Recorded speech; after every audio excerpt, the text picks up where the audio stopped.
మనం దేవుడిని ఆలయాల్లో వెతుకుతాం, అందమైన విగ్రహాల్లో చూస్తాం. కాని ఆ ముక్కంటి మాత్రం శ్మశానంలో ఉంటాడు. చుట్టూ బూడిద, మెడలో పుర్రెల దండ, ఒంటి నిండా చితాభస్మం. ఎందుకు? అందరూ భయపడే చోట ఆ భోళాశంకరుడు ఎందుకు నివసిస్తాడు?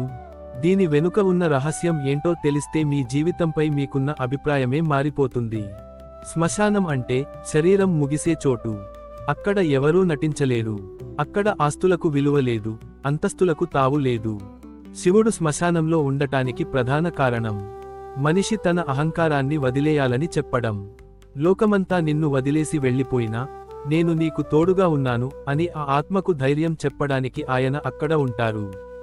అందుకే ఆయన్ని భూతనాథుడు అంటారు. ఒక వ్యక్తి చనిపోయాక అందరూ రామనామం జపిస్తూ శ్మశానానికి వస్తారు. శివుడికి రామనామం అంటే పరమ ప్రీతి. ఆ నామాన్ని మోసుకొచ్చినందుకు కృతజ్ఞతగా ఆ దహనమైన శరీరం తాలూకు బూడిదను ఆయన తన ఒంటికి పూసుకుంటాడు. అంటే మనిషి ఎంత గొప్పవాడైనా చివరికి మిగిలేది ఆ బూడిదే అని, ఆ బూడిదను కూడా తాను స్వీకరిస్తానని శివుడు మనకు బోధిస్తున్నాడు. చాలా మంది జీవితాంతం డబ్బు, బంగారం, ఇల్లు అని ఆరాటపడతారు.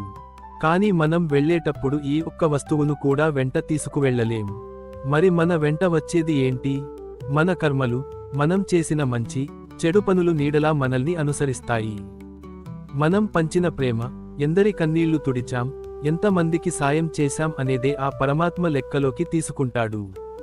జ్ఞానం, మనం నేర్చుకున్న ఆధ్యాత్మిక జ్ఞానం మరుజన్మకు బీజం వేస్తుంది. నిజానికి మనం తీసుకువెళ్లేది ఈ 3 మాత్రమే. శ్మశానం అంటే భయం కాదు, అది ఒక సత్యం. అది వైరాగ్యానికి నిలయం. జీవితం చాలా చిన్నది, ఉన్నప్పుడే మంచి పనులు చేద్దాం. ఆ పరమశివుని కటాక్షం మనందరిపై ఉండాలని కోరుకుంటూ ఓం నమః శివాయ. ఈ వీడియో మీలో ఒక్కరి ఆలోచన మార్చినా అది శివ ప్రసాదమే. ఈ వీడియోను మీ ప్రియమైన వారితో పంచుకోండి. శివామృతం ఛానల్ని సబ్స్క్రైబ్